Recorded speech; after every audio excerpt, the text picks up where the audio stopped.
창세기 12장 11절로 13절까지 11절로 13절까지 세 구절 쭉 한번 읽어보십시다. 11절부터 13절까지입니다.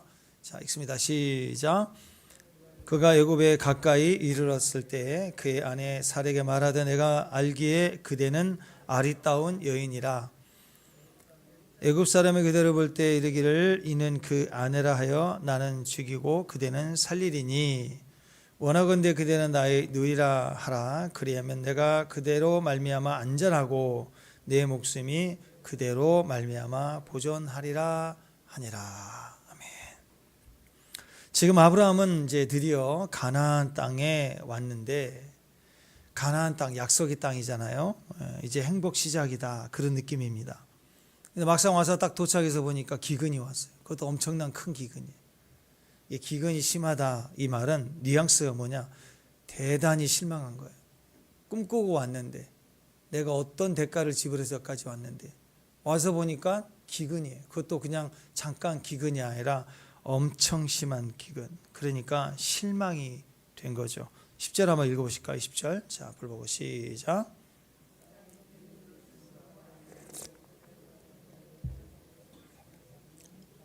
기근이 심하였습니다. 자, 다 포기했어요. 말씀 하나 붙들고 다 포기하고 그 아버지도 살아있는데 부모도 포기하고 고향을 등지고 안전한 배경을 등지고 다 버려두고 떠나왔습니다. 가나안 땅에 왔는데 와서 보니까 하나님이 가라고 하신 땅에 축복이 있어야 되잖아요. 오자마자 기근이에요. 심한 기근. 힘이 빠지죠. 그때 어떤 생각이 들까요? 이게 맞나? 이게 맞나? 그리고 일단 그 상황에 두려움. 이제까지 내가 믿고 왔는데 이게 맞나? 그리고 당장 입에 풀칠이 안 되니까 두려움. 이게 가장 컸겠죠. 그러니까 헌신이 컸기 때문에 실망도 컸다라는. 기대가 클 때 실망도 크지 않습니까? 우리 신앙생활도 그래요. 어떤 뜨거움이 있으면 그 다음에는 반드시 의심과 두려움이 찾아오게 되어 있습니다. 어떤 분들은 초신자인데도 불구하고 믿은 지 얼마 안 됐는데도 불구하고 믿음이 막 갑자기 펄펄 끓을 때가 있어요.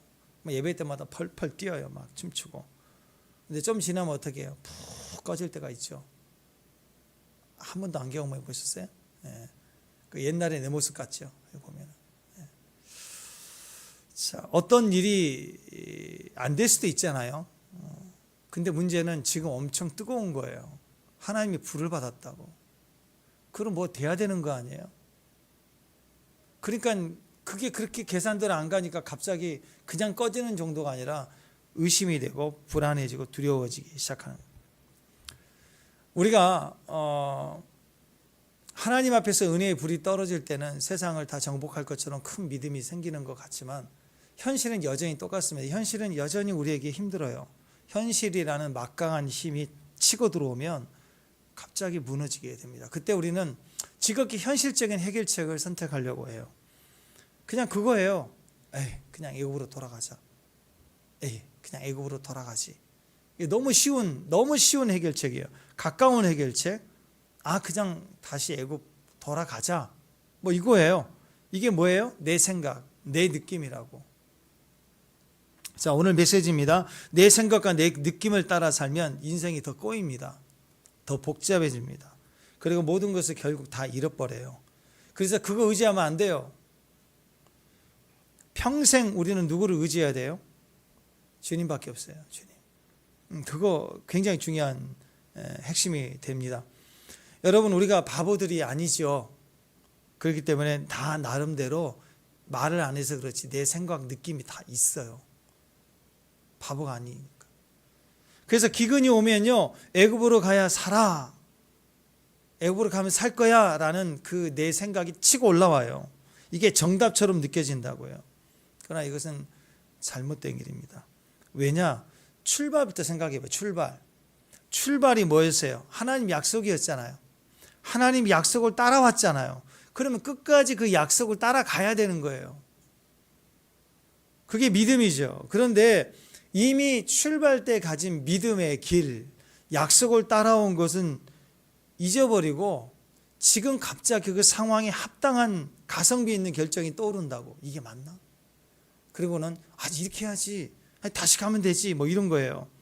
그리고 우리 안에는 이미 있는 생각들이 있어요. 하나님 말씀하시기 전에 하나님 말씀하지 않는 이미 내가 견고하게 믿고 있는 우리들의 생각이 있어요. 그게 뭐예요? 이거죠. 약속의 땅에는 기근은 없을 거야. 하나님이 내게 허락하신 땅인데 어찌 기근이 있을까? 형통만 있겠지. 이건 하나님 말씀하신 것이 아니에요. 자기 이론이에요. 자기 신념이라고. 이거 하면 될 것 같다는 신념이 강한 거예요. 하나님은 가라고 그랬지 가면 거기에는 기근이 없을 거야. 그 얘기 하신 적이 없어요. 그냥 가라고 하신 거예요. 그러면 가라고 하는 말씀을 믿고 왔으면 믿음이 큰 거잖아요. 그러면 그 큰 믿음대로 가면 되는 거예요. 그런데 갑자기 생각해 보니까 기근이 있어? 어떻게 기근이 있을 수 있지? 우리 그런 거 있지 않습니까? 예수 믿어야 됩니다. 예수 믿으면 만사형통입니다. 할렐루야. 아멘 좀 해요. 아멘. 여러분에게 힘들고 어려운 연단이 있을 수도 있습니다. 그럼 이 아멘이 안 할 수 있지만 여러분은 만사형통합니다. 그러면 아멘 해야 되는 거 아니에요? 근데 우리가 흔히 그렇게 착각할 때가 있어요. 예수 믿으세요. 교회 나옵니다. 다 해결됩니다. 다 병 나아요. 막 이렇게 전도하시는 분이 있어요. 맞을까요? 네.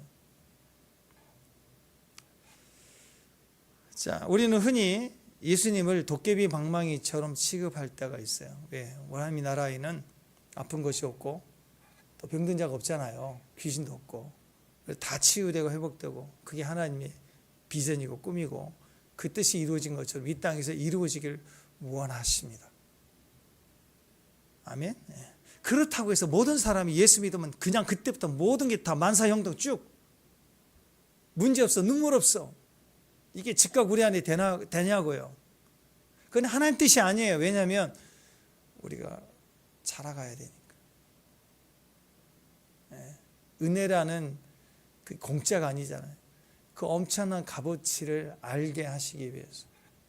우리는 흙이니까. 전능자의 기운이 들어와서 창조적인 은혜와 역사가 있긴 하지만 그러나 우리는 여전히 흙이니까 우리는 자라가야 되는 거예요. 성장해 가야 되는 거예요. 여전히 우리는 성화되어져야 합니다. 그러니까 여러분 이런 착각으로 모든 걸 맡기면 안 돼요. 예수 믿으면 만사형통 땡 새벽 작정 40일 끝나면 쭉빵 직진 고난 끝 아니라는 거예요. 예수님이 계신 곳에 풍랑이 있었어요, 없었어요? 여러분 마태복음 8장에 보면 예수님이 제자들에게 호수 건너편으로 가자. 주님이 먼저 말씀했어요. 그리고 주님이 말씀하신 배를 함께 탔어요. 주님과 함께 배를 타고 가는 도중에 어떤 일이 벌어졌습니까? 거라사 지방에 가까우니까 온통 풍랑이면서 배가 엎어질 듯 난리가 났잖아요. 근데 주님은 뭐예요? 주무시고 계시잖아요. 그래서 주님 말씀하시는 믿음에 대한 이야기를 하셨습니다. 우리는 깨달아야 돼요. 믿어야 돼요. 예수님과 함께해도 주님이 가라고 하시는 땅을 가는 과정에도 주님이 함께 하시는 그 중간 그 도중에도 임재가 있는 도중에도 풍랑이 오고 기근이 올 수 있어요. 그건 중요한 게 아니니까 중요한 건 뭐냐? 주님과 함께 있는 믿음이 있느냐? 믿음으로 출발했기 때문에 끝까지 믿어야 되는데 믿음으로 출발했다가 와서 보니까 기근이네. 이게 뭐지? 하고 그때 가성비 있는 결정, 쉬운 결정, 다시 애굽으로 갈까? 그런 결정은 우리를 완전히 무너뜨리게 한다라는 것입니다. 그래서 이제부터는 내 생각대로 내 뜻대로 하는 게 맞는 것 같다. 이렇게 움직여야지. 이런 대안들이 나오기 시작하면요. 그때부터 우리 안에 믿음의 신앙이라고 하는 건 무너지기 시작합니다. 그러면 우리는 방황하게 되죠. 이게 벽돌 신앙입니다. 벽돌. 복은 내가 벽돌을 쌓듯이 쌓고 만들어 가는 것이라고 생각하는 거예요. 그러다 망하는 거야. 평생 뭐 하는가? 벽돌 쌓기 한다고. 믿음도 신앙도 도전도 없고 그냥 내 벽돌 한 장, 두 장. 그러다가 이 벽돌을 쌓는 건 결국 한 방에 무너져야 안 무너져요? 무너져요. 요한계시록 18장에 보면 다 무너집니다. 벽돌은 다 무너지게 돼 있어요. 그러니까 복이 뭐예요? 복은 하나님이 있음. 그게 복이에요. 저주는 하나님이 없음. 임재는 복이에요. 그러면 혼자는 저주인 거예요. 어떤 상황에서도 혼자 있지 마세요. 혼자 있지 마세요.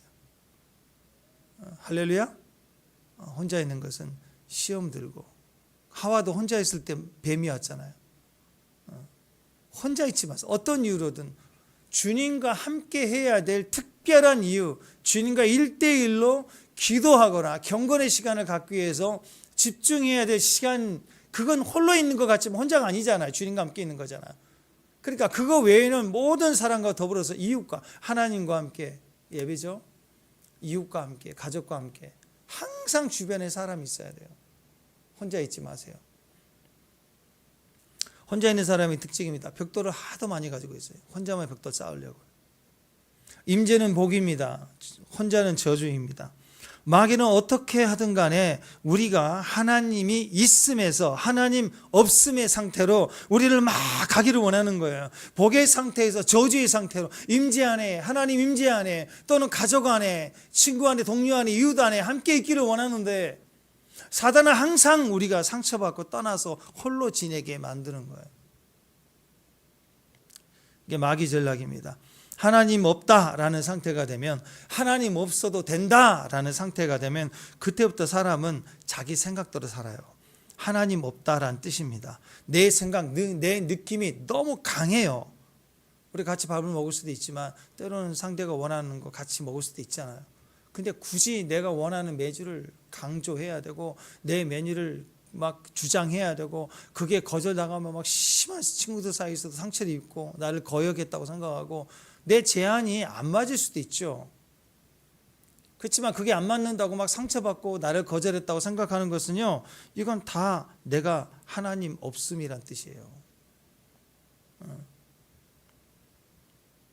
그래서 모든 것을 내가 다 결정하려고 하는 겁니다.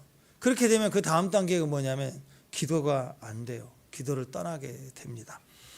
초신자니까 기도를 안 하는 거, 뭐 그걸 얘기하는 게 아니에요. 믿고 잘 가다가 헌신했다가 그러다 어떤 일로 실망이 커서 아무것도 하기 싫어져서 아무것도 안 하기 시작할 때는 그때부터 기도도 안 해요. 그게 자연적인 단계예요. 실망하고 크게 실망하면 그 다음에는 기도의 자리를 떠나게 되어 있습니다. 이렇게 기도를 안 하게 되면 자기에게는 무슨 마음이 있냐면, 왜 기도를 안 하느냐라는 음성에 대해서 합당한 답이 있어요. 뭐냐면 나는 너무 실망했으니까. 왜 실망? 나는 헌신해봤어. 나는 말씀대로 해봤는데 그 뜻이 안 됐잖아. 기근이 왔잖아. 그러면 나는 실망해도 되는 줄 아는 권리를 가져요. 하나님은 적어도 나한테는 좀 미안해 하셔야 돼. 나는 실망한 권리가 좀 있지. 나는 했으니까. 최선을 다했잖아. 이렇게 나오는 거예요. 가라 그럴 때 나는 순종했잖아. 하나님, 내가 뭐가 잘못한 게 있어요? 나 다 순종했는데. 근데 왜 기근이지? 이게 뭐야? 하나님 믿을 게 못 되나 보다. 이러면서 나오는 게 충분한 자기가 실망할 이유가 있다 이거예요. 나는 충분히 헌신했다라는 이유가 있다라는 거예요. 그러면 착각하게 됩니다. 묻지 않고 행동하기도 되는 줄 아는 극단적 행동이 그때부터 나와요. 여러분 애들 키우면 그러잖아요. 애들도 그냥 지가 불났어요. 지가 불나면 방문 닫고 들어가서 안 나온다고. 그래서 엄마가 좀 얘기 좀 해보려고 들어가면요, 얘기 안 하려고 그래요. 왜? 나 불났다 이거예요. 아주 웃기죠. 정말 웃기잖아요. 조금 있으면 경험해. 우리 수아도 우리 예린이도 좀 있으면 1년만 지나봐. 나 힘 삐졌죠? 이래가지고 탕 하고 안 나온다고 구석에서 웃겨요. 애들이 조금만 지나면 뭐 삐졌죠? 뭐 이런다고. 아무것도 아닌 거 가지고. 사춘기도 그래요. 사춘기 아이들도 문 팍 닫고 들어서 안 나와요. 다 보면 웃기지만 나 뿔났다 이거예요. 건들지 말라 이거예요. 무슨 권리를 가진 것처럼 행동해요. 진짜 엄마 가지고 아줌마 하면 한 대 몇 대 팼지 그냥. 엄마니까 참는 거지. 여러분 직장에서 이런 식이면 사회생활 되겠습니까? 사회생활 안 되죠?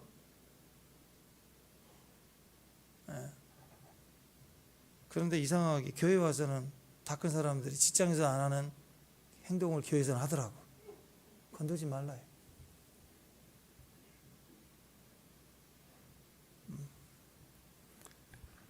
나는 더 이상 하나님 찾지 않고 하나님께 묻지도 않고 자기 생각대로 해도 되는 결정을 막 하는 거예요. 막 하는 거예요. 하나님께 묻긴 뭘 물어요. 이제까지 내가 헌신하고 여기까지 왔는데 참 웃겨요. 보면은 아니, 자기 나름대로 엄청 헌신한 거예요. 그런데 보면 헌신도 아니 진짜 그것 좀 한 걸 헌신이라고 와서 되게 실망했다고 막 그러는 걸 볼 때가 있습니다. 그러면서 우리는 부를 필요가 없지 않아. 이제는 내가 하고 싶은 대로 할 거야. 그래서 하나님 없음으로 가는 거예요. 내가 있음으로 가요. 내가 중요한 거예요. 신앙생활에 내가 제일 중요한 거예요. 벽돌 한 장이라도 나에게 준 적 있냐 이거예요. 주일날 빼먹고 가서 일이라도 하면 벽돌 한 장 더 생기는 거 아니에요? 그거 계산한다고. 그러니까 기도 안 해요 이제는. 아브라함이 애굽 떠날 때도 이제 묻지 않고 떠났어요. 그래서 그 다음에 애굽에 딱 도착했어요. 이제 가나안에 왔더니 기근이니까 하나님께 실망해서 묻지도 않고 애굽으로 떠나가 버렸어요. 애굽으로. 그래서 묻지도 않았어요. 애굽에 딱 돌아오자마자 오늘 일어난 일이 뭐예요? 엄청난 불안함이 옵니다. 신기하죠. 여러분 기도하는 사람이 기도 안 하면 어떤 일을 벌어지는지 알아요. 원래 기도하지 않는 사람은 하나님에 대한 감각도 약하지만 마귀의 감각도 약해요. 제가 처음 94년도 수교에서 중국을 이렇게 들어갔는데요. 중국 단기선교를 가고 우리 LA에서도 팀도 오고 그래서 팀들을 묶어가지고 청년들을 막 그때는 사람이 많지가 않아갖고 만리장성에 갔는데 만리장성 올라가서 막 기타 치고 찬양해도 아무도 안 와요. 거기서 막 울고 기도하고 청년들이 막 이 중국을 위해서 기도하고 엄청 했거든요. 막 찬양을 하고. 근데 제가 그때 이렇게 키가 제일 커서 린도자가 돼가지고 했는데 그러니까 우리 자매님들이나 우리 형제들 보면은 한국에서 갈 때도 막 눌리고 아프고 사건 당하고 가서도 어렵고 돌아올 때도 막 거기서도 또 어떤 자매는 눈이 안 보인대요. 갑자기 눈이 안 보인다고 그 야간에 눈이 안 보이는데 뭘 샤워를 잘못했는지 난리가 났습니다. 뭐 큰 병 난 줄 알고 막 그래서 이건 저건 일을 터져갖고 할 때 막 너무 이상한 거예요. 왜? 이 중교 왔는데 이상한 일들이 매일매일 발생하니까 그러면서 막 기도하면 또 열리고 기도하면 풀리고 이렇게 넘어왔는데 그때 제 생각에 그랬어요. 아니 영이 이렇게 약해갖고 말이야. 마귀가 시험 들 때마다 걸고 넘어지고 맨날 아프다고 토하고 울고 상처받았다고 그러고 뭘 보인다고 그러고 그러면서 너무너무 신앙이 얕으니까 민감하고 얕으니까 막 화가 났어요. 왜 이렇게 민감하지 않냐고. 저기 민감해서 믿음에 서 있지 못하냐고 그런 얘기를 했거든요. 근데 제가 그때는 알고 봤더니 내가 믿음이 센 줄 알았어요. 그때는 몰랐어요. 무조건 기도만 하고 부딪혀 갔으니까. 하나님 임재의 감각이 약하니까 마귀의 공격의 감각도 없는 거예요. 마귀가 막 내 목을 졸라도 느끼지 않은 거예요. 이해가 되죠? 하나님이 임재 찬양할 때 임재의 흐름을 못 느끼니까 마귀가 밤에 나를 누르는데 나는 왜 아무렇지도 않는 거예요. 가위도 안 눌리고. 난 믿음이 강한 줄 알았다고. 주변의 사람들이 다 그랬어요. 조 형제님 아주 믿음이 강하다고 찬양도 막 강하게 하고 다 띄워주니까 내가 그런 줄 알았다. 아이고 한 1년 지나가고 그 사이에 저기 변화가 일어났습니다. 하나님 임재를 느끼고 알고 동행하고 주님이 임재가 느껴지고 음성이 들리고 막 그런 시간들을 보내고 나서 딱 선교를 두 번째 선교 그 다음에 여름에 배를 타고 중국 들어왔는데 눌리기 시작하는 거예요. 내가 이제 기도 안 하면 큰일 나는 거예요. 여러분 기도 안 한 사람은 하나님 임재 느끼지도 둔하지만 마귀가 눌려도 시험 들어도 그냥 자기 생각이고 상황이 그런 줄 안다고. 근데 하나님에 대해서 늘 민감해 있다가 갑자기 기도를 딱 안 하게 되잖아요. 그럼 감각은 이렇게 센스가 살아있다가 그 감각의 영역을 쑥 빠져나가면 그 청명하고 민감한 감각을 마귀가 역사하는 게 그대로 차고 들어와서 불안함, 두려움, 쭈삣쭈삣 쓰는 거 있죠. 토하고 막 울렁거리는 게 갑자기 심해지기 시작하는 거예요. 왜 그래요? 주님이 빠져버린 자리에 마귀의 민감한 불안한 감각이 민감해지니까 사람이 눌리기 시작하는 거예요. 그때부터는 토하고 울렁거리고 머리 아프고 기도하면 살 것 같고, 이게 우리 안에 시작되는 거예요. 아브라함이 하나님의 믿음을 저버리고 이제 기근이 오니까 실망해서 애굽으로 들어갔더니 애굽 땅에 들어가자마자 불안감이 극도로 치솟아오릅니다. 불안감이. 그리고 나서 그 불안감으로 자기 아내를 딱 봤더니 자기에게 최고의 기쁨이 뭐였어요? 아브라함에게서 가장 최고의 기쁨, 자기 아내는 아름다웠어. 아름다움이 남편으로서 최고의 기쁨이었는데 그 아름다움이 이제는 두려움의 상황으로 자기에게 오는 거예요. 아내를 쳐다보니까 왜 이렇게 이쁜지, 그게 이제는 자기의 남편의 즐거움이었는데 아내가 너무 이쁜 게 부담스러운 거예요. 이제 이 미모 때문에 내가 죽겠구나 하고 두려움이 극치로 달립니다. 그러면 그렇게 불안하고 걱정되면 기도해야 되잖아, 그죠? 근데 기도를 또 안 해. 이게 이제 문제예요. 한번 자기 생각대로 움직이는 사람은 절대로 기도하지 않습니다. 고집이 세면 상황이나 방법을 찾아다니지 기도를 안 한다는 거예요. 하나님 들었습니다. 이 문제 어떻게 해결해야 됩니까? 하고 다시 엎드려야 되는데 그렇지 않았어요. 아람은 여전히 묻지를 않습니다. 10절 다시 한번 10절. 자, 10절 시작. 그 땅에는 기근이 심하였다. 자, 체류하다, 거류하다, 거주하다 그런 뜻이거든요. 그런데 이사 간다는 거죠. 목적이 뭐예요? 애굽으로 갔다는 거. 여기 가나안 있으면 안 되겠구나. 다시 애굽으로 가자. 애굽으로 거주하려고 이민 간 거예요. 이민. 하나님은 가나안 땅에 살라 그래서 본토 친척 아비집을 떠났는데 가나안에 기근이 드니까 나 그냥 애굽 가서 살래. 그래서 애굽으로 이사를 했어요. 믿음으로 출발했다가 땅에 기근이 들었다고 하니까 자기 생각 느낌 따라서 그냥 결정해버린 거예요. 애굽으로 들어갔습니다. 그래서 거기에 들어갔더니 이 사라 얘기가 나오는데 다 11절, 12절, 14 오늘 본문이에요. 11절, 12절, 14 세 구절 읽습니다. 시작. 그가 애굽에 가까이 이르렀을 때 그의 아내 사라에게 말하되 내가 알기에 그대는 아리따운 여인이라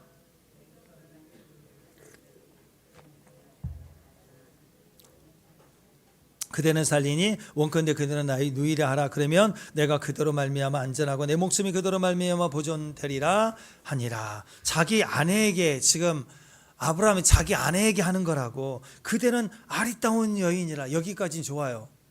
남편이 이런 얘기 해줘야죠. 아멘. 네, 아리따운 여인이라 해줘야 된다. 근데 그 다음이 문제예요. 애굽 사람들이 볼 때 내 아내라고 그러면 나를 죽이고 너를 데려갈 거다. 그러니까 내가 살기 위해서는 너는 내 누이라고 하자. 11절, 12절, 13절 그 내용 때문에 그렇습니다. 아브라함의 아내 사라도 할 말이 없지요. 왜냐? 너의 미모 때문에 내가 위험하다. 그런 남편 앞에 뭘 말하겠어요? 너의 미모 때문에 내가 위험해. 그러니까 이걸 그냥 그러려다가도 나를 또 미모 때문이라니까 살짝 기분이 좋죠. 안 그래요? 아니 나의 미모 때문에 지가 죽겠다 그러는데 이 바보야 그러려다가도 또 기분이 좋죠. 이게 선악과예요. 여자들은 이런 말을 하면 거의 맞다고 생각합니다. 그러니까 혹시 집에서 뭐 무슨 일로 남편들 티격태격 아내들과 좀 말싸움 날 때요, 그때 브레이크가 딱 있어요. 브레이크가 뭐냐면 갑자기 얘기를 하다가 말이 안 통하면 너희 미모 때문에 내가 참 위험하다 그 얘기를 하면 돼요. 그럼 갑자기 여자들이 전의를 잃어요. 전의를 상실해서 더 이상 말을 싸우려고 안 할 거예요. 네. 이거 굉장히 위험하면서도 좋은 말입니다. 너희 미모 때문에 내가 위험하다. 그래서 남자들은요 결혼을 잘해야 돼요. 오래 살려면 위험한 여자하고 살면 안 돼요. 그러니까 이게 묘한 게 뭐냐면 여자들은 너의 위험한 미모를 가지고 있어. 너는 위험한 미모를 가지고 있어. 그러면 전혀 싫어하지 않는다는 거예요.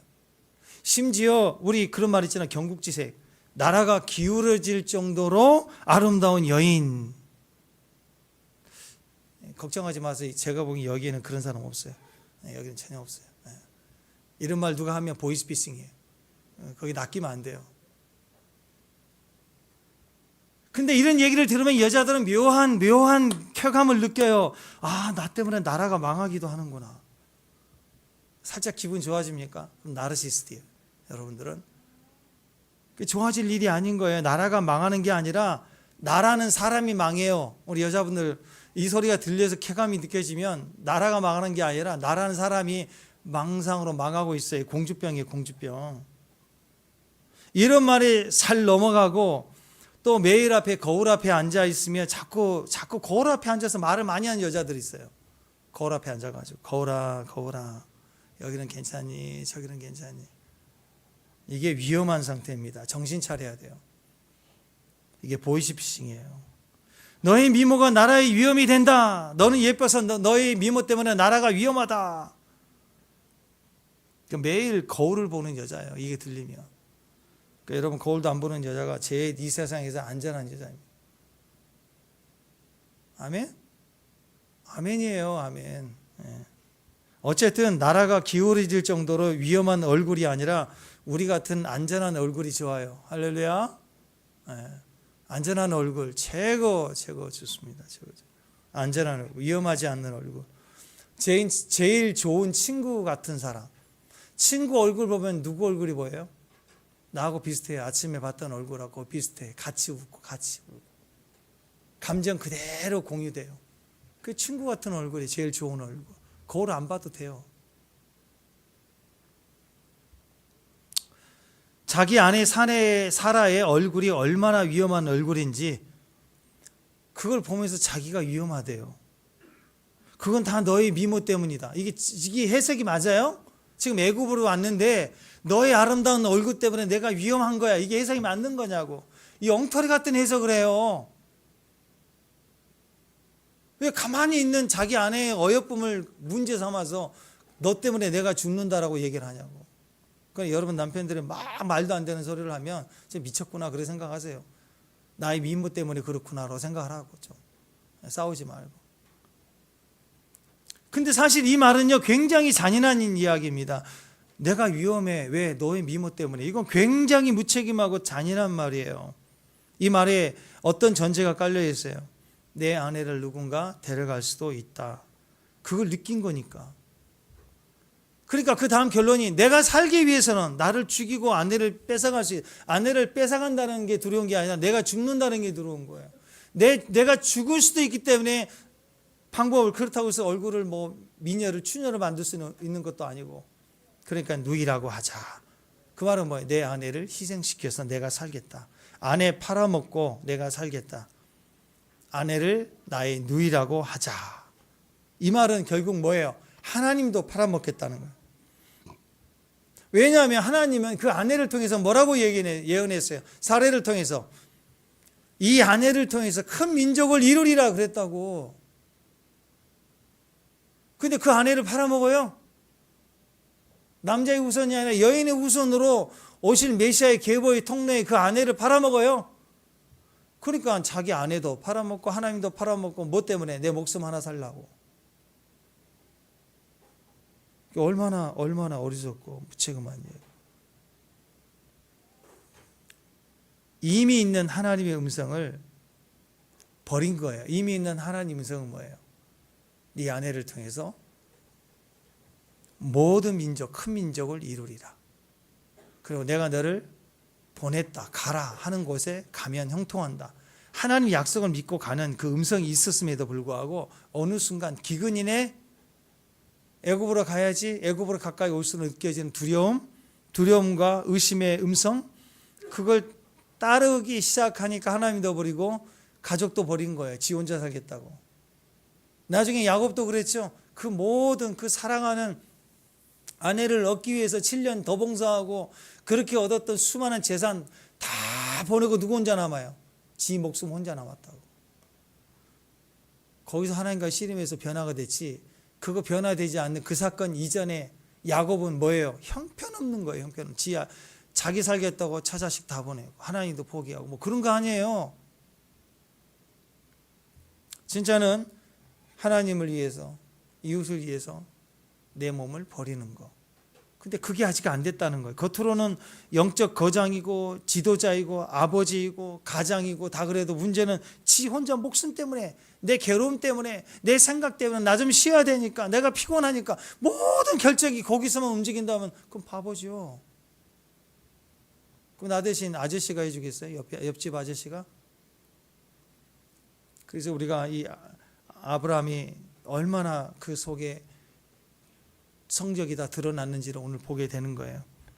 두려울 때, 세상이 커 보일 때 지도자는 기도해야 돼요. 새로운 방법을 찾을 게 아니라 기도해야 된다고. 두려울 때 기도하시라고요. 이사를 가고 뭐 직장을 옮기고 뭐 어떤 방법을 찾고 사업을 새롭게 하고 자꾸 머리 걸리려고 하지 마. 기도하라고. 개구리 마냥 펄짝펄짝 뛸 생각하지 마요. 남편이 펄짝펄짝 뛰어다니면요, 그러면서 남편 팔아먹고 똑같잖아요. 요즘 애들 조금 어려우면 아내 이름으로 자기 필요한 대출 받아가지고 다 신용불량 만들고 막 그러잖아요. 내가 할 수 있는 것 같이 하라고요. 머리 굴리지 말고. 불안하면 방법 찾지 말고 엎드려야죠. 이게 정말 중요한 거예요. 아브라함에게 이 상황에서 제일 중요해요. 아브라함같이 되지 말라고 그래도 우리는 될 수밖에 없는 존재니까. 아브라함이 놓쳤던 건 뭐예요? 기도하는 거였어요. 엎드려야죠. 자녀 이름으로, 가족 이름으로 뭘 어떻게 하려고 하지 말고 내가 할 수 있는 짐을 짓고 가다 견디다 못 대자빠지면 뭐 해야 돼요? 기도해야죠. 기도해야죠. 수단 방법 찾지 말고 기도하라고. 기도하예요. 기도. 새로운 방법 찾지 말고 이미 받은 음성대로 가는 거예요.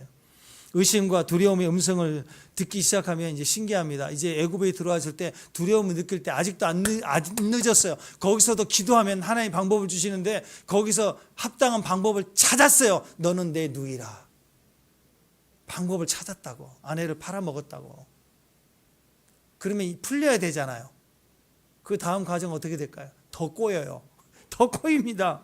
인생이 꼬여요. 자꾸 복잡해지기 시작하는 거예요. 이상한 일이 벌어집니다. 여전히 나쁜 예상은 항상 맞아떨어져요. 애굽 놈들은 나쁜 놈이야. 그리고 우리 아내를 보면 다 눈 돌아갈 거야. 그리고 저놈의 왕은 우리 아내를 뺏어갈 거야. 하나도 틀리지 않고 진짜 그대로 됐어요. 바로 왕은 이름이 바로라. 바로대로 와버려요. 14절 15절 읽습니다. 시작.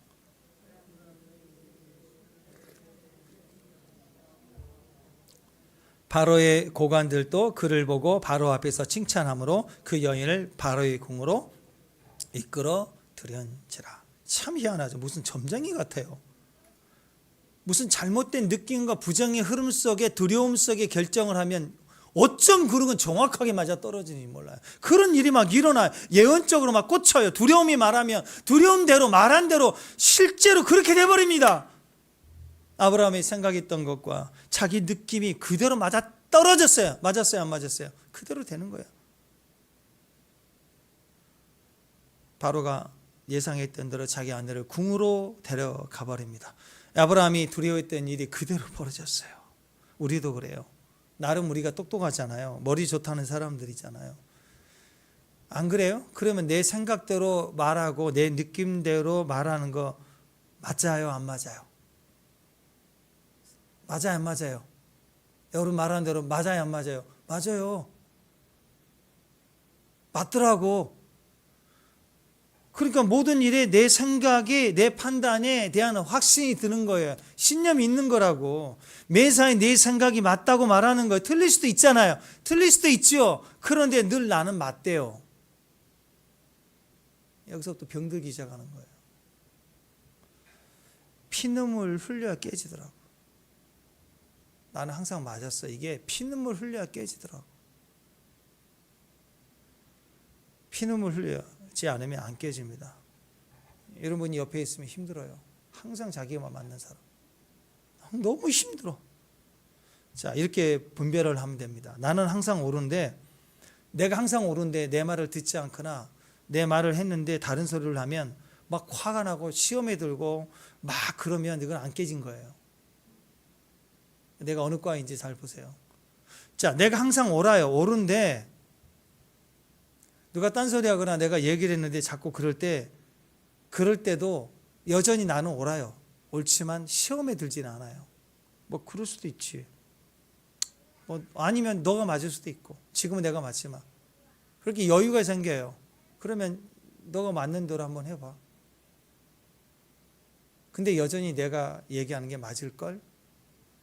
이렇게 가지. 이게 틀릴 수도 있어요. 그러나 마음의 태도가 눈물을 흘리고 나면 피눈물 흘리고 나면 바뀌는 거예요. 여유가 생겨요. 얘기를 하고 권면하고 얘기하지만 안 들으면 기다려주는 거예요. 근데 그것 때문에 막 시험 들고 안 나타나고 화가 나고 어떻게 나를 막 이러고 있다면 안 깨진 거라고. 자기가 어느 쪽인지 생각을 좀 해봐야죠. 이게 안 깨지잖아요. 그럼 점점 내면이 강해져서 이제는 하나님 말씀에 대한 반응도 제껴버립니다. 어떻게 제끼냐면 하나님 말씀이 그렇다고 알려주면 아 그렇구나 하고 자기를 꺾어야 되는데 맞아요. 저도 이 말씀 알아요. 하나님 그런 뜻도 알고요. 목사님이나 우리 주변에서 나에게 이런 마음으로 기도해 주시는 거 다 알아요. 다 한대. 그리고 하는 말이 그런데 지금 상황에서는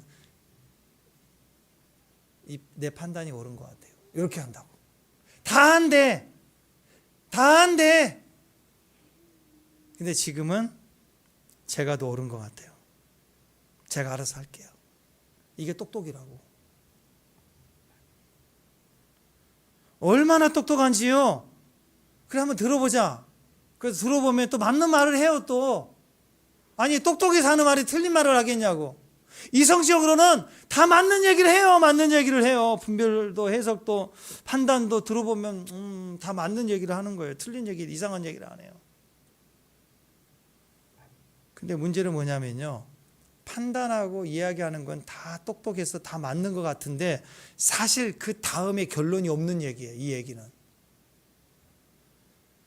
그러면 이 상황에서 정말 구원해 낼 수 있고 자유가 될 수 있는 그런 힘이 있느냐? 없어요. 보장이 안 되는 얘기를 하고 있는 거예요. 자, 예를 들어서 어떤 큰 상처를 입었어요. 그러면 하나님의 말씀은 뭐예요? 용서하라 그랬죠.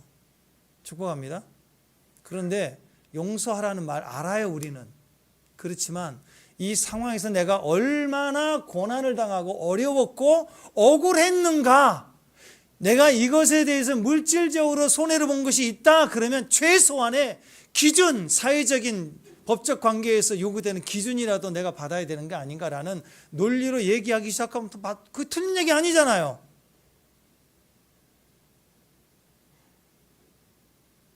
그럼 어떤 일이 벌어지냐면 이야기는 다 맞는데 그리고 어떻게 해야 된다고 생각하고 이렇게 해야 되는 게 맞는 거라고 계속 얘기하는 거 다 맞아요. 맞는데 나는 계속 자유하지 못해요. 계속 묶여 있는 거예요, 거기에. 근데 용서는 뭐예요? 그럼에도 불구하고 이유 따지지 않고 그냥 용서하기로, 하나님 우리를 용서해 주신 것 같이 묻지도 않고 따지지 않고 용서해 주셨으니까 나도 하나님이 용서받음으로 용서하겠다고 털어버리는 것은 이유 근거 약속 아무것도 없어. 옳지 않는 것 같지만 계속 더 억울한 것 같지만 그때부터는 자유함이에요. 잠도 자고 쉼도 없고 그리고 하루라는 시간이 이렇게 길구나, 이렇게 햇빛도 느낄 수 있구나, 이런 여유들이 그때부터 생기는 거라고. 그러니까 내가 옳은 거 잘 설명할 수 있는 그게 옳은 게 아니고 자유케 하는가가 중요한 결정이에요. 자유케. 지금도 보세요. 국제정세 이런 정치 얘기 보세요. 전문가들, 정당에 속한 정치인들 얘기하는 거 다 맞아요. 맞는 얘기만 해요. 현 정부에 대해서 이런 소리 저런 소리 얘기 양쪽 들어보면 다 그랬습니다 이랬습니다. 다 맞는 얘기를 한다고. 틀린 얘기를 한 적이 없어요. 근데 둘 다 자유하지 못해요. 이 나라를 해결할 대안이 있느냐? 없어요. 누가 잘못해서 심판해야 되고 끌어내려야 되고 뭐 이런 얘기만 하지 그것이 회복이냐? 회복으로 가는 거냐? 절대로 회복으로 안 가는 거예요. 가끔씩 보면 뭐 손흥민 선수도 그렇고 세계적인 축구 선수들 또 야구 선수들 이렇게 그날 경기력이 안 좋을 때가 있잖아요. 안 좋을 때 보면은 각종 스포츠 전문가들이 막 다 분석을 해요. 뭐 팀이 이렇다, 감독이 이렇다, 선수가 이걸 잘 못했다, 요즘 뭐 나이가 들어서 그렇다, 뭐 나름 전략을 다 짜가지고 분석을 하는데 들어보면 다 맞는 얘기 같아요. 다 맞는 얘기 같아요. 전문가는 말을. 근데 그게 그 슬럼프처럼 약해져 있는 그 선수의 기능을 성적을 확 올릴 만한 대안이 있느냐? 없어요. 그냥 분석만 하는 거예요. 지금 미국과 뭐 이런 이스라엘 또 요즘 일어난 여러 사태, 이란에 대한 사태들 전문가들 분석 다 맞아요. 들어보면 다 맞아요. 근데 대안이 있어요? 없어요. 대안은. 그래서 거짓말이에요. 그래서 사람들은 자기 옳은 대로 소견에 옳은 대로 듣는 거예요. 자에 속한 사람은 그 옳은 대를 따라서 더 자가 되는 거고, 우에 속한 사람은 거기 들으면 다 또 더 우파가 되는 거고, 그렇게 하는 거. 세상은 하나님 말씀을 순종할 때 거기에는 진짜 힘이 생깁니다. 그 진짜 힘은 용서할 수 있고 회개할 수 있는 힘이에요. 그리고 하나님의 인도하심을 따라갈 수 있는 힘이에요. 그게 우리에게 자유케 하는 거라고. 근데 자기가 똑똑해서 판단하는 것들은요, 철저히 누군가를 파괴하고 무너뜨려야 되는 거예요. 분석과 판단만 맞는 소리인가? 그게 아니라 정답이 없다면 가짜입니다. 정답은 뭐예요? 진리예요. 진리의 능력은 옳고 그름이 아니에요. 진리의 능력은 자유케 하는 거예요. 진리를 알지니 진리가 너희를 자유케 한다. 내 생각과 내 뜻으로 내 느낌으로 산다는 것은 위험합니다. 다 무너지게 되어 있습니다. 자기 생각과 느낌으로 살았더니 점점점 두려움이 오고, 두려움이 오면 그걸 가지고 예언을 해요. 두려움으로 예언을 한다고. 그러면 그 두려움의 예언은 이상합니다. 맞아떨어져요. 어떻게 그렇게 부정적으로 예언하는 건 그대로 맞아떨어지는지, 삶의 현장에 그대로 일어나요.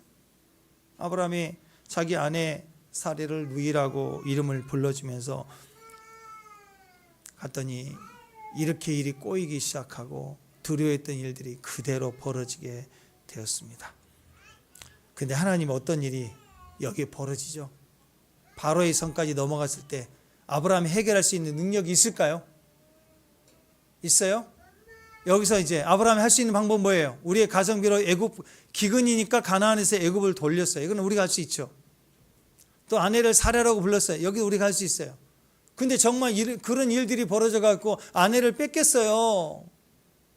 그럼 여기서 이제 아브라함이, 여러분과 제가 아브라함이라면 여기서 할 수 있는 가성비 있을까요? 옳은 대로 왔는데 일이 정작 꼬여버리니까 해결할 능력이 더 이상 없어요. 바로보다 힘이 더 써야 되는데 그러지도 못하고, 바로에게 가서 사실은 제 아내입니다. 그러면 살겠어요? 죽지, 농락했다고. 그리고 그냥 가만히 있으면 갑순이 갑돌이 되는 거죠.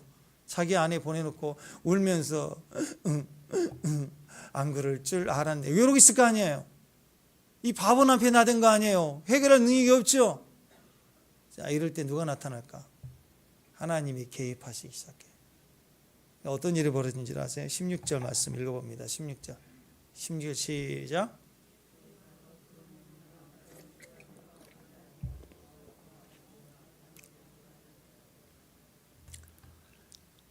자기 아내를 보냈더니 아브라함도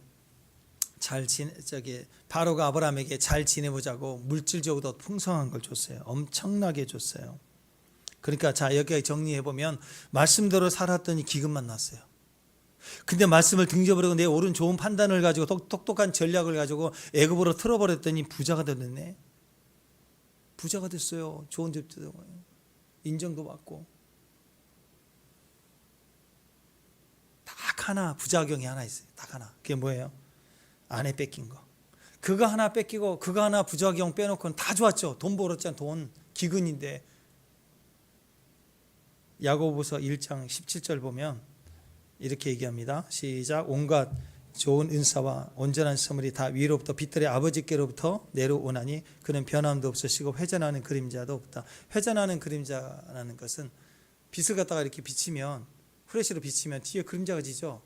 이렇게 돌리면 계속 그림자가 돌 거 아니에요. 근데 우리가 어떤 제품 이렇게 런칭하고 광고할 때 사방에서 조명을 쏘고 사진을 찍기 때문에 그림자가 없죠. 하나님이 우리에게 주시는 모든 선물과 은사에 있는 그림자가 없어요. 그 말은 하나님이 어떤 것을 우리에게 허락해 줄 때라도 부작용이 하나도 없다라는 거예요. 다 좋은데 조금이라도 부작용이 있다라면 그건 하나님 주신 게 아니라는 거예요. 진리에는 어둠이 전혀 없습니다. 100% 자유함이에요. 그러니까 내 생각과 내 느낌을 믿으면 순간 어떤 유익은 얻을 수 있지만 부작용이 일어나기 시작해요. 그러니까 이 부작용이 없는 환경으로 인도함을 받으려면 철저히 하나님 말씀대로 움직여 가야 된다는 얘기죠.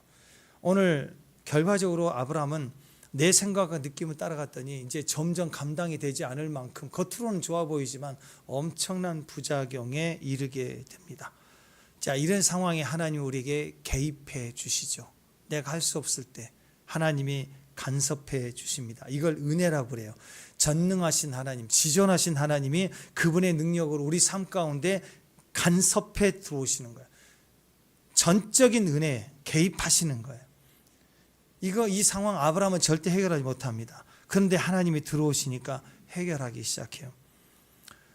여러분, 그래서 우리는 날마다 하나님 은혜를 구해야 되고 새벽마다 하나님이 오늘 우리 삶에 간섭해 들어오시도록 하나님이 우리 속에 일하여 주시도록 기도해야 돼. 조금이라도 불안함이나 두려움이 예측되거나 그러면 그 예측을 따라 말하거나 전략 세우지 말고 그대로 되니까 거기에 발못 잡히고 큰일 나고 꼬이니까 어떤 순간에서든 하나님 전적으로 저를 은혜로 베풀어 달라고, 은혜로 인도해 달라고, 하나님 도와달라고, 간섭해 달라고 철저히 기도해야 돼요. 은혜를 달라는 말이 불쌍히 여겨달라는 거죠. 하나님이 간섭해 주시니까 하나님이 아브라함이 꼬인 문제를 해결해 주세요. 하나님은 아브라함도 풀어가고 사라도 억울하면 상처를 풀어주고 바로를 뭐 어떻게 해주고가 아니에요. 딱 한 방이면 돼요. 한 방 꿈에 나타나서 바로에게 한마디 하니까 끝나는 거예요.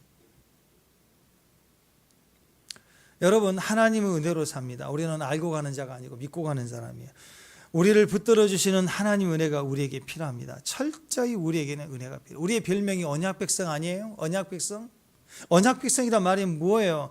하나님 말씀 때문에 지금까지 우리를 구원해 주시고 인도해 주시는 은혜가 있다라는 뜻입니다. 그래서 마귀는요, 약속의 백성이라는 것 때문에 무서운 거예요. 우리가 뭘 행동을 하고 안 하고 아니라 약속의 백성이 되면, 언약의 백성이 되면 그 백성은 우리의 행위와 상관없이 언약으로 백성이 됐기 때문에 그 언약은 영원하기 때문에, 언약은 틀어질 수 없기 때문에 우리의 행동과 상관없이 끝까지 하나님이 우리를 지켜주신다는 거예요.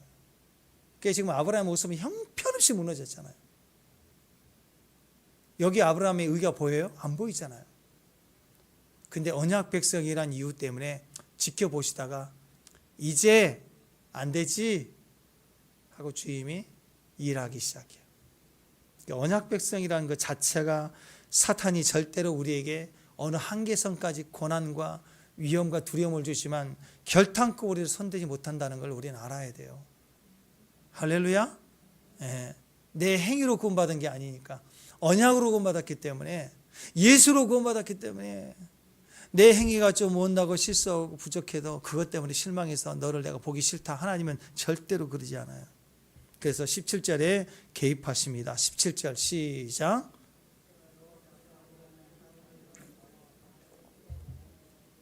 어떤 재앙인지 잘 나와 있지 않지만 20장에 가면 한 번 더 이런 사건이 있죠.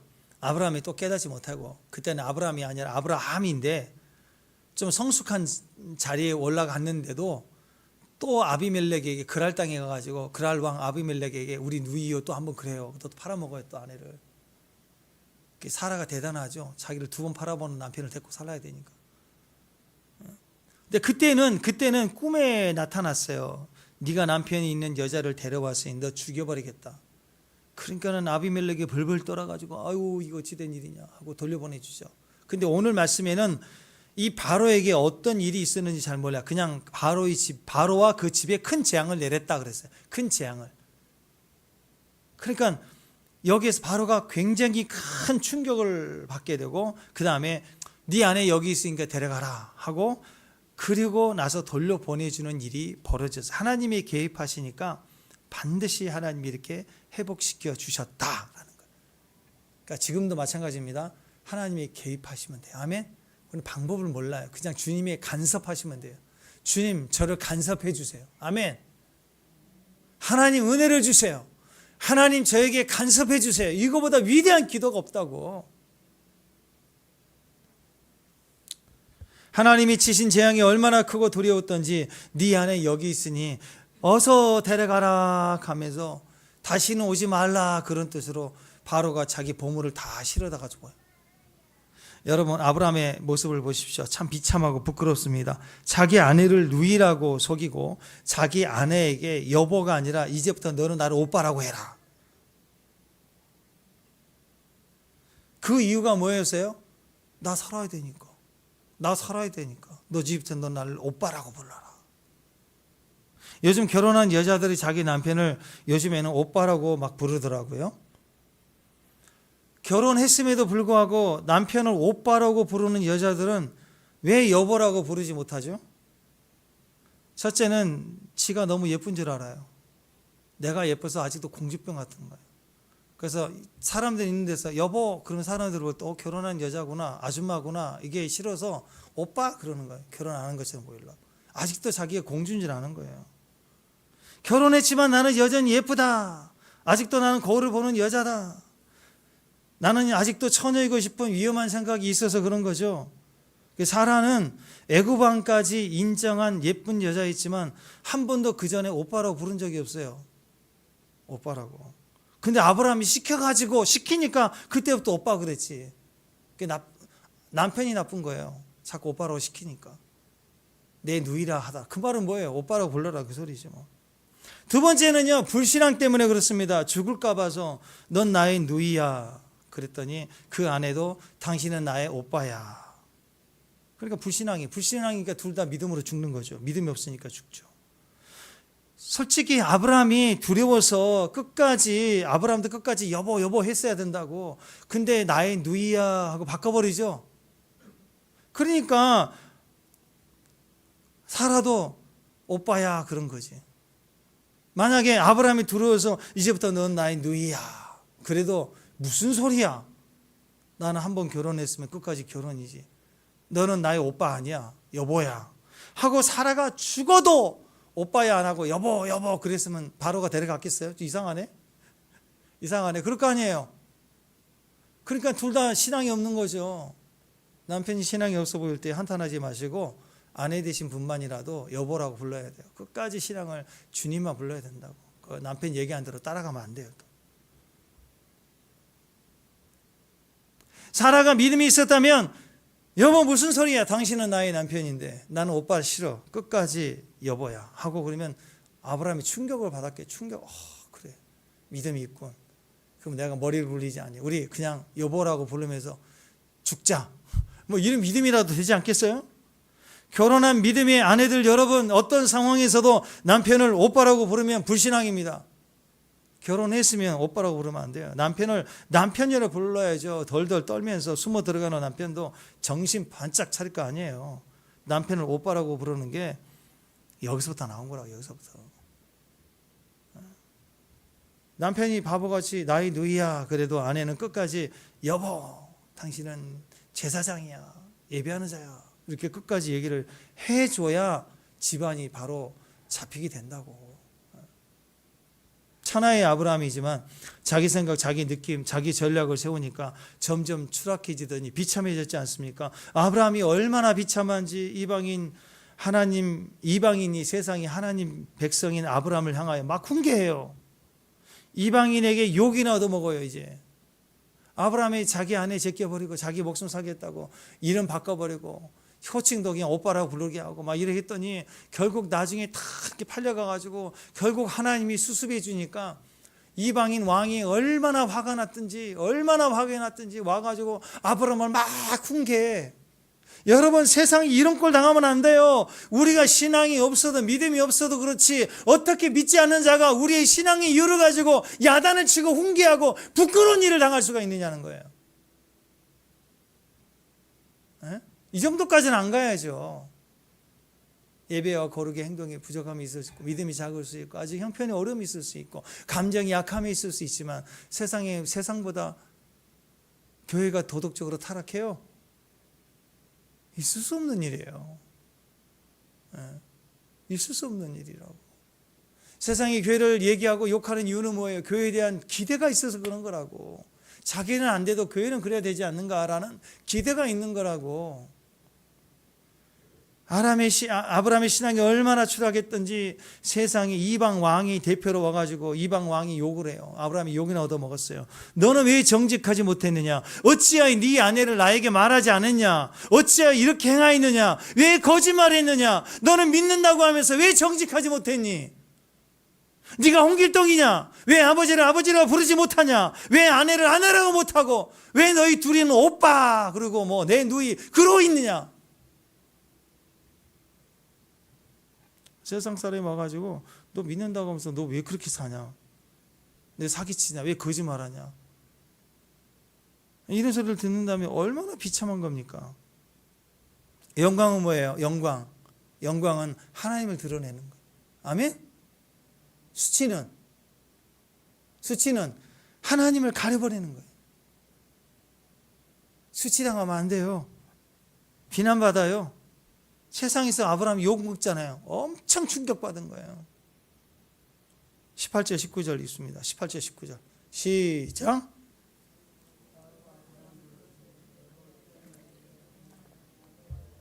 어찌하여 그를 내 아내라고 말하지 아니하였느냐? 네가 어찌 그를 누이라 하여 내가 그를 데려다가 아내를 삼게 하였느냐? 네 아내가 여기 있으니 이제 데려가라. 보세요. 어찌하여 계속 그냥 바로가 알았으면 화가 났겠지만 하나님께 한 대 얻어 터졌거든요.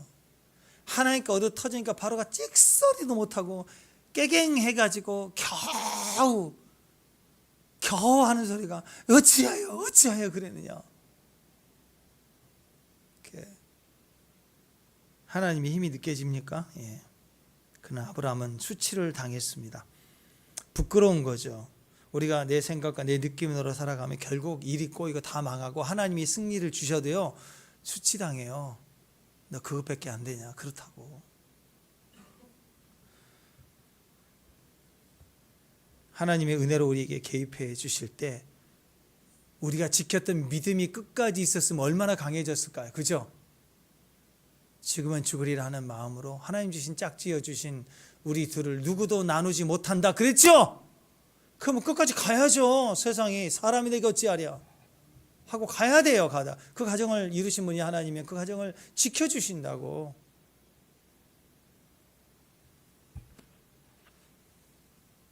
은혜를 따라가야 됩니다. 말씀을 따라가야 됩니다. 하나님 우리를 지켜줍니다. 은혜가 임할 때 우리 지킨 신앙이 빛을 발해요. 그러나 우리가 저버리면 은혜가 임해서 구원을 받아도 부끄러울 거예요. 20절에 보니까 이렇게 얘기합니다. 20절 시작. 바로가 사람들에게 그 일을 명하여 그들이 그와 함께 그의 아내와 그 모든 소유를 보내었더라. 여러분 출애굽할 때도 10가지 재앙이 임하고 나서 출애굽이 시작될 때 그때 이스라엘 백성들이 애굽을 떠날 때 어떤 일이 벌어졌습니까? 애굽에 있는 모든 보물들을 가지고 나왔어요. 달라간 대로 다 줬어요. 다 가지고 나왔다. 하나님 참 우리를 부끄럽게 하시는데 믿음도 하나도 없는 우리를 언약으로 우리를 구원하신 그분은 그 언약 때문에 우리에게서 가능성이 1도 없어도 우리를 이렇게 구원해 주시고 위기에서 건져 주심에도 또 우리를 보낼 때 그냥 보내지 않고 전리품 다 줘서 보내게. 빈손으로 절대 안 보내요. 오늘 아브라함도 똑같아요. 묻지도 않고 애굽에 갔다가 벌벌 떨다가 아내 팔아먹고 하나님도 팔아먹고 다 망하게 됐지만 하나님이 개입하시니까 바로의 집안에 큰 재앙이 임하고 바로가 벌벌 떨어가지고 아브라함아 어찌하여 이게 분노가 되면 왕이 어찌하여 그러겠어요. 왕이 가서 쳐버리지. 얼마나 왕이 두려웠으면 네가 어찌하여 나한테 이러느냐 하면서 원망하면서 얼른 가라. 이제 네 소유 다 가지고 가. 빨리 나가. 그래서 자기 소유까지 보물까지 다 줘서 빨리 가라. 돌려보냈어요. 구원이 뭡니까? 우리 힘이 아닙니다. 은혜로 구원을 받는 것입니다. 우리가 범죄하고 잘못하고 깨졌음에도 불구하고 하나님의 약속이 우리를 건져내신 거예요. 그래서 지혜는 뭡니까? 하나님 은혜를 철저히 붙드는 거예요. 은혜의 반대가 내 힘으로 사는 거 아니에요. 벽돌신앙 아니에요. 벽돌 쌓아야 되는 줄 안다고. 내 힘으로 산다. 그게 공로입니다. 하나님 힘으로 산다. 그게 은혜입니다. 내 힘으로 산다. 내가 주도하는 인생이에요. 하나님 은혜로 산다. 인도함을 받는 인생이라고. 하나님 인도하심을 받는다는 것은 기도하고 그분의 방향성을 가지고 있어야 돼요.